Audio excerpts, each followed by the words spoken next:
computer. All right, so you are now at organizer's table, which is the Resist Trump campaign's community offering for free until this movement has reached its end, um, to provide a space for organizers or aspiring organizers to debrief and reflect on recent actions of nonviolent civil resistance or organizing that they led or that they aspire to lead. On this call, I've got Nora Evans and Regina. My name is Nevin Kay. Uh, what should we talk about, y'all? There's too much. Yeah, Do you want to talk about what we can do, like action oriented, or sure. what's going on, or Kind of whatever you guys want to, whatever you guys feel is important. well, right now I'm concerned about the New Jersey race Okay, because it's gotten so close. So I'm gonna do some phone banking because everybody's focusing on Virginia. nice. And I understand the reason why, but the race in New Jersey was, I mean, she was up by 8 points at one time, and now it's like point 0.4. Who's she? Um, Mikey, I forgot her last name. Okay, Mikey in New Jersey. Cheryl, something like that. Okay, Unfortunately, I don't have a computer, so I can't do 5 calls. So all my calls go directly to the people I want to speak with, and I cheat. Um, because if you're not in a person's district, they don't want to talk to you. So I just go on Google and look up a Catholic church that's in their area and use the Catholic church's address. that's crazy. I don't care. I'll do anything to win or get them out. Cool.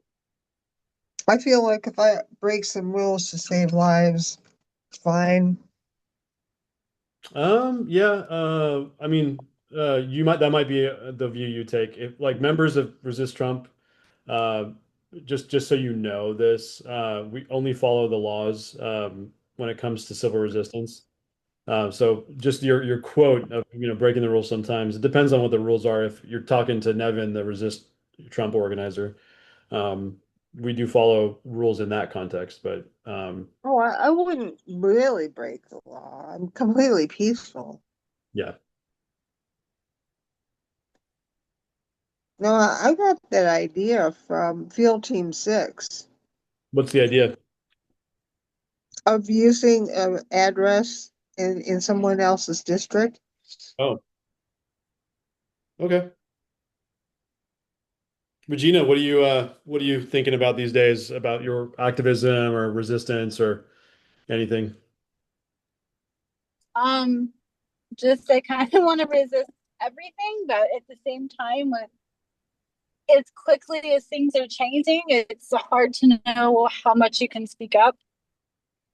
Yeah, that's right. Would you guys want to talk about the First Amendment a little bit? Sure. Sure. What's okay, cool. I've got a slide that I want to show. It's just the First Amendment. Would it be okay if I share that right now? Yeah. Okay, Yes. there's nothing else on there. Okay, cool. Um, this is the orientation guide that I'm sharing right now that Resist Trump has put out, and the First Amendment, which is our country's, uh, valiant attempt at um, freedom of expression. At least how freedom of expression is defined. I think it's generally a global term, freedom of expression, and the way it's applied in the United States happens through the First Amendment. That's like what I know. Um, Congress shall make no law respecting an establishment of religion or prohibiting the free exercise thereof, or abridging the freedom of speech or of the press, or the right of the people peaceably to assemble and to petition the government for a redress of grievances. Um, what does that sound like to you? Like, you want me to read it again, or can you see it on your screen? Oh, I kind of know it by heart. Right. We're not, this fight is not over. Everybody's making a big deal about Kimball, but no, it's not over. They'll be doing it left and right. I mean, Trump said that he would jail anybody that was caught burning the American flag, and it's legal to do that. The only thing you can't do, I mean, hate speech is fine. So the Ku Klux Klan can run around and say we're, gonna kill, all these people, but um, you can't threaten the president. So that would be a form of hate speech you can't do. And yelling fire in a theater, but other than that, it's not like other countries. We have complete free speech. But it's not, he's gonna trample all over that. Yeah, I mean, he's got a Supreme Court that's like pretty compliant, like they don't seem like they're really willing to stand up. I don't even think the Supreme Court will stand up for birthright citizenship. Yeah, And they're definitely not going to stand up for the Voting Rights Act because I mean, they stopped doing that in the 1960s. yeah, My biggest concern is not having free and fair elections yeah, yeah, because he's got his own little military now and it's growing and he's any blue city where you know, he just makes up that there's a crisis or too much crime, or he'll probably just start doing it without even saying why. yeah. And if he has his militia out, you know, who's going to be able to vote? Regina, And what do you think on that? go ahead. You there, Regina? Yes, I'm sorry, I was parking. Good. Yes, I'm here. Yeah. Do you have any reflections on what you heard, or any other ideas you want to share? I mean, I agree. I feel like they're, trampling all over freedom of speech and like Kimmel getting fired, but and forgive me, I can't remember his name, but the Fox News guy that was talking about how we should involuntary euthanize homeless people, like that's completely fine, but you can't say that Tyler Robinson isn't on the left. Like I don't get how no one bats an eye at the homeless comment. Like that's crazy to me. Yeah. I It think was he so apologized. disgusting, and their legacy media didn't even mention it. I think he apologized. That's what I last heard. Did you get that? Did you guys see that? I think he apologized for that. Not that that makes the original comment excusable. I just think it's worth knowing he apologized. Yeah, I'm he glad that he did. did. But yeah, it doesn't that came out too freely for him to have Yeah. like Yeah. I think he's sorry he got caught. Maybe. I hope he's sorry. Maybe it was a mistake, but it's still a terrible thing to say. Well, even, if he's sorry about saying he wants to kill homeless people, Trump wants to institutionalize homeless people, or, so that's, Yeah. how can you do that? My dad had to be um, put in a group home, and that's taking away someone's liberty. Yeah. And so we were in court forever because the courts put so much, behind that it's hard to, even for someone's own protection to get them in a situation where they're, having to be cared for. without consent. Yeah. So I just made this slide for helping people discuss how authoritarianism might affect different aspects of their like societal experience. Um, and so I've got like, whoops, sorry, one second. Just script around. I've got these different columns. I'm going to retitle it Authoritarianism might affect different parts of your society. Um, I'm wondering what you guys think of this, like as a setup. Like I've basically looked at, just general categories from like a democracy point of view, like free speech, protest, legal rights, and like what authoritarianism like immediate impact would be um, on some of those things. I don't know if those are all like right, but that's like, whoa, whoops. That's kind of what I got to. Like just for example, like if you have like constrained free speech, you're going to get lower quality information in your immediate sort of like in your society. And so like I sort of explore the potential implications of those outcomes at a society-wide level. On the right, like culture, you get like a more compliant society that's like less free, fewer choices. Um, you know, with the economy, I think there's a number of different reasons why we don't want an authoritarian economy. Though I'm sure it could be juiced in certain ways while the authoritarian is in power, like lowering the interest rates or and not accounting for like inflation or whatever. Um, Especially in an environment where like data is being removed, like the head of the Bureau of Labor Statistics was like removed or whatever. And then like your quality of government services probably will go down as well. What do you guys think about this? Do you think I'm like I'm getting it? Do you think that this information seems reasonable to you? Like what is your reaction to this? Well, I think it's more severe than what you put down, but you're right on everything. Yeah. Thanks for saying that. Yeah, I hope I'm right. How do you think it's more severe? Well, like, God, I can't read it, but what were you saying? About what?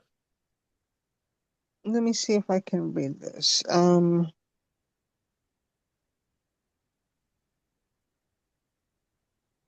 I was just thinking that, Trump said he'd arrest protesters, and now he's calling us fascist, domestic terrorists. Yeah.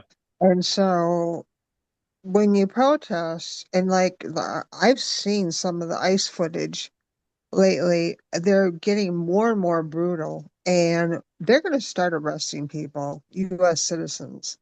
Yeah, they probably have thought about it. I wouldn't be surprised if they've thought about it. And they might actually do it. You're right.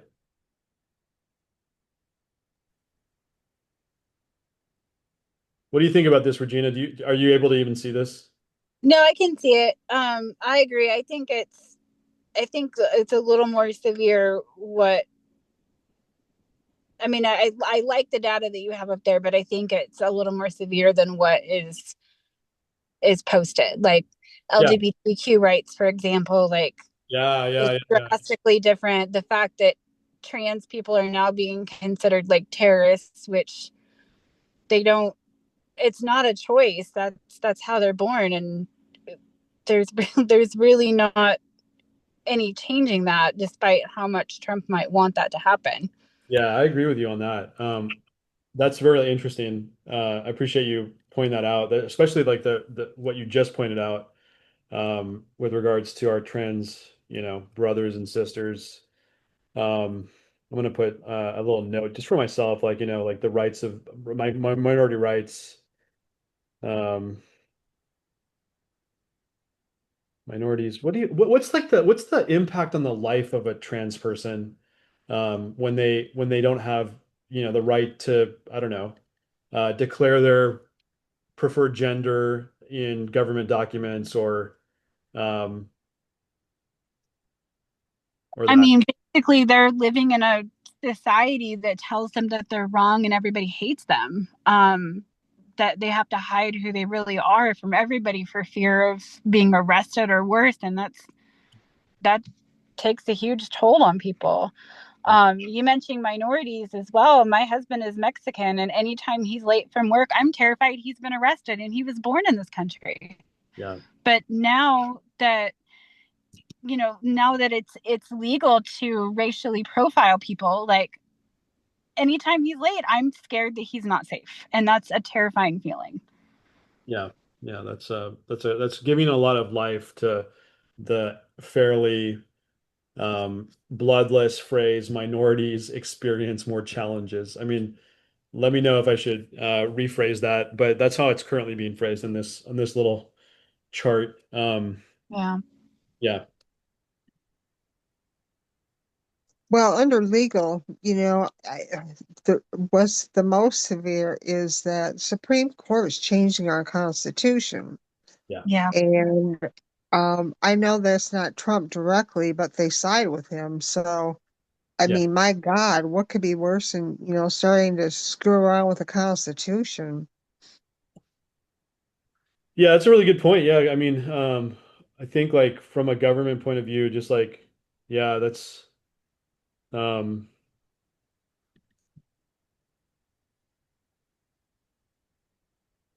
it's sort of like that idea that like they're going to be rolling back our entire like menu of rights. um like there's been some talk of like uh changing the right to like gay marriage. I think, which is that the Obergefell decision maybe, that they're thinking about reversing that, I think. Yeah, Obergefell, I think is what it's called, Obergefell. I think I'm so. sure, I'm sure that'll go through. We'll see. Crazy. I just what I think amazes me is I knew when Trump got elected that this would be bad. Like I knew that. What I didn't know is how easy it would be for him to do it and how many people would be okay. Yeah. Like And how quickly. yes, and part of like not just the Constitution stuff, or like even if somehow Trump isn't in office, like how do all of us that are on this side of it, so many in our You're breaking up, Regina. Sorry, you're breaking up right now. You're breaking up again. I think your audio has gotten kind of weak. Is that better? Sorry, I turned my car on because it was getting hot and it went to the car audio. Is that better? Yeah, that's much better. Yeah, yeah, yeah. You're good. You just figure out what you gotta do. No, I'm good now. What was the last part that you heard me say? I forgot. Sorry. No, it's okay.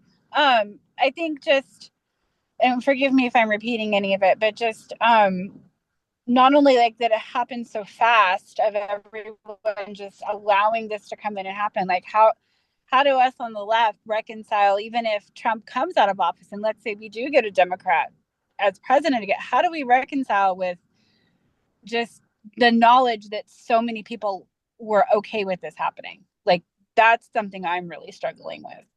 Yeah. Well, if we come out of it, Yeah. and it's gonna have to be a whole new system. Yeah. It's not like we're gonna go back to Obama days. It's we're gonna have to rebuild the government. Yeah. So can I show you guys like our list of projects that we're working on? Would you be interested in seeing that? Yeah. Yeah. Okay, cool. Because one of the projects actually connects to that idea that I think Nora just said, like we're gonna have to invent something new is what I took away from that. We have this thing called our next constitution that we're working on. It's meant to be like a toolkit for grassroots groups. So that if you're in, Mesa or I don't know, if you're in San Antonio or whatever, um, you can, find maybe you can start with your local group, or you can find a local group or groups who want to convene people literally to design a new constitution. Not like, write it out like all 100 word or like 100,000 words or something. But design like the principles you would want for a new constitution. Uh, Hmm. and technically speaking, it is extremely challenging to change our existing constitution. Um, that doesn't mean it's impossible, and we feel like personally well, I guess as an organization and personally, feel that starting the conversation in like a generative way where like a lot of people can be engaged and like, imagine is like a good, it's like a good technique for our situation. That's my hypothesis. So we're trying to create this toolkit and publish it so that for free, whatever, groups can engage with it in their communities. Well, that's a big project because Yeah. I mean, I they started working on basically what is Project 2025 in the Reagan days. Yeah. So, you're talking a long-term project. Yeah, I mean, it doesn't take very long to like get a conversation started. And like I think, weaving together all of the different constitutions that are created will be like a hilarious exercise. Because I think inevitably you're going to get like submissions. I mean, if this actually works, submissions from like really, like how should I say, like concentrated and diverse groups, and then some homogenous groups, and then something in between. And I think your constitutions are going to just come in like a lot of different flavors, which I think will be very interesting to like analyze. It's hard for me to think that far because I'm afraid we won't have fair elections for the midterm. So my brain can't really go there. Yeah, that's fair.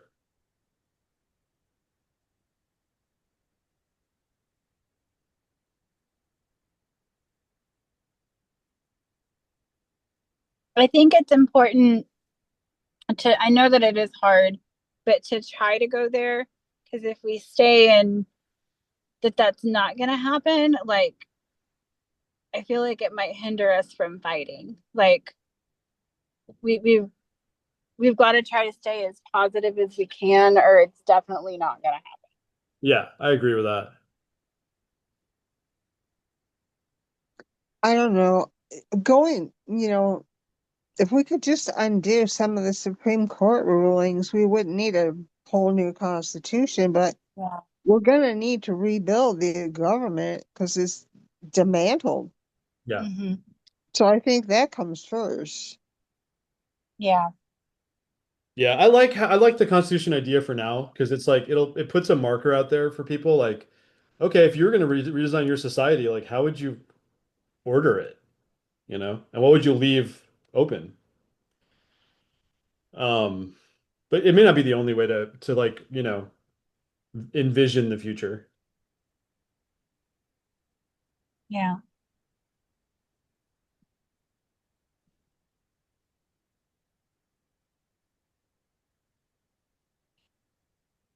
I don't know. My brain just can't go that far in the future, but there should be a think tank, with a lot of pro-democracy people starting to think about this. Yeah. Personally, it's not for me, but there should be people working on it. Yeah, there should be. So guys, you want to see what this looks like to upload it to YouTube? I mean, I can like turn off the recording now. Okay. Okay. 1 second. I'll tell you when it's over or when I'm stopped.